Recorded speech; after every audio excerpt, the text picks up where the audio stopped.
अस्सलाम वालेकुम स्टूडेंट्स। बेटे आज हम लोग ग्रेड 9th स्टार्ट करेंगे बायोलॉजी। ठीक है, ग्रेड 9th में बेटा हमारा लेक्चर नंबर 1 है और यूनिट नंबर हमारा 1 है, द साइंस ऑफ बायोलॉजी। ठीक है, सबसे पहले बेटा आप लोगों को पता है कि 8th क्लास तक आप लोग साइंस का सब्जेक्ट पढ़ते आए हैं।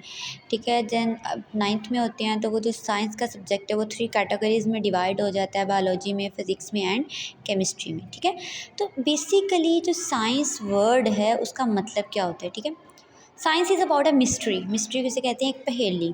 ठीक है, एक चीज़ पहेली होती है ना कि आप एक चीज़ सुनो, उससे फर्दर फर्दर फर्दर न्यू चीज़ें निकलती रहती हैं। ठीक है, तो अगर कोई पूछे कि व्हाट इज़ साइंस, तो साइंस एक ऐसी फिज़िकल या नेचुरल वर्ड है बेटा हमारे पास, जिसमें हम ऑब्जर्वेशन के ज़रिए, एक्सपेरिमेंट के ज़रिए और टेस्टिंग के ज़रिए, हाइपोथेसिस के ज़रिए अपनी जो नेचर है उसको हम लोग डिस्कवर करते हैं। तो सिंपली हम कहते हैं study of physical and natural world. ठीक है, फिज़िकल और नेचुरल वर्ल्ड को मतलब दुनिया को स्टडी करना है। अब दुनिया को कैसे स्टडी करना है?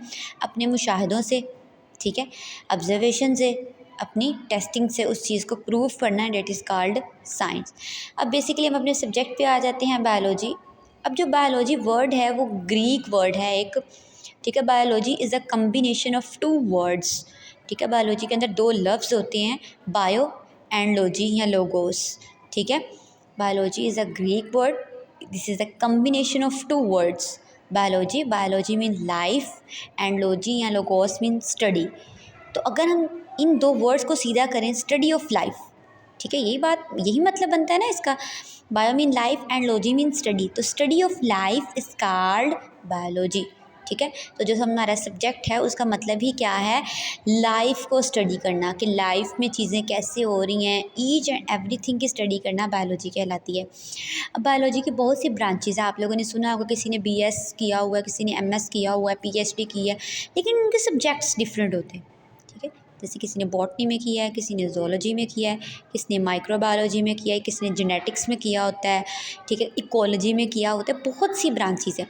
लेकिन बेटा जो इसकी मेन ब्रांचेज़ होती हैं वो 3 होती हैं, that is botany, zoology and microbiology. ठीक है, बॉटनी आपको नेम से ही ज़ाहिर हो रहा है जिसमें कोई पौधे शौधे होंगे। ठीक है, botany is the study of plants, zoology is the study of animals and microbiology is the study of micro organisms। ठीक है, ये इसकी मेजर ब्रांचेस हैं किसकी बेटा?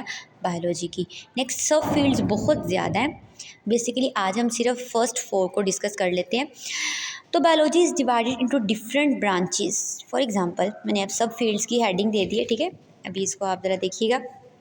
मॉर्फोलॉजी, मॉर्फोलॉजी एक ब्रॉड टर्म है। ब्रॉड टर्म से मुराद मेरा कहने का है कि इसमें स्ट्रक्चर ऑफ ऑर्गेनिज्म को स्टडी किया जाता है।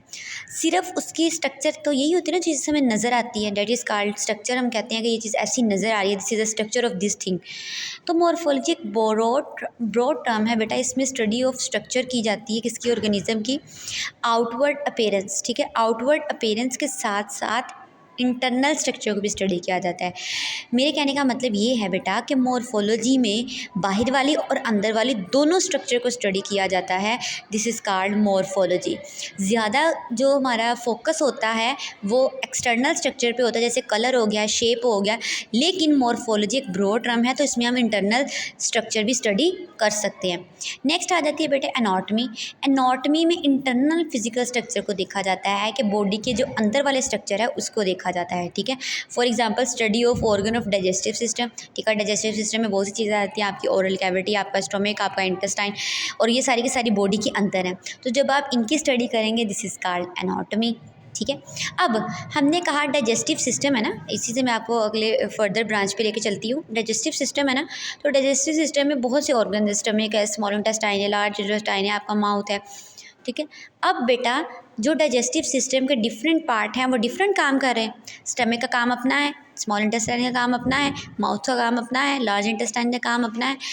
तो बेटा फंक्शन कह लें, तो फंक्शन को स्टडी करना है इस called physiology. Deal function of body parts, कि आपकी बॉडी के पार्ट्स किस तरह से काम कर रहे हैं, किस तरह से फंक्शन परफॉर्म कर रहे हैं, this is called physiology. For example how blood circulatory system. ठीक है, कि आपकी बॉडी के अंदर ब्लड किस तरह से मूव कर रहा है, ठीक है, या हार्ट किस तरह से उसको पहुंचा रहा है, किस तरह से काम कर रहा है, this is called physiology. Next है बेटे, हम लोगों ने सेल टिश्यू के बारे में पढ़ा होगा। हमने कहा था लाइफ का यूनिट ही कौन है, सेल है बायोलॉजी में। तो अब हम कहते हैं कि cell is the basic unit of life, the smallest particle of life, ठीक है, बहुत से सेल मिलते हैं तो वो टिश्यू बना देते हैं, ठीक है। अब हिस्टोलॉजी क्या है, स्टडी ऑफ टिश्यू, कि टिश्यू के बारे में स्टडी करना हिस्टोलॉजी की एक ब्रांच है, बायो की एक ब्रांच हिस्टोलॉजी है, जिसमें बेसिकली सिर्फ टिश्यू की स्टडी की जाती है। एग्जाम्पल, अब टिश्यू का वर्ड अगर हमने यूज़ कर लिया तो टिश्यू बेसिकली होता क्या है, group of cell have similar function, ठीक है, एक सेल, सारे के सारे सेम सेल हैं और सारे के सारे सेल्स का काम भी सेम है। जैसे हमारे जो हार्ट है उसके सेल्स होंगे, ठीक है, सारे हार्ट के सेल का काम एक ही होगा, ठीक है, स्टमक में सेल्स होंगे, उन सब का काम एक होगा। तो हर ऑर्गन के सेल सेम होते हैं और वो सेम काम कर लेते हैं, उन्हें टिश्यू बोलते हैं, ठीक है।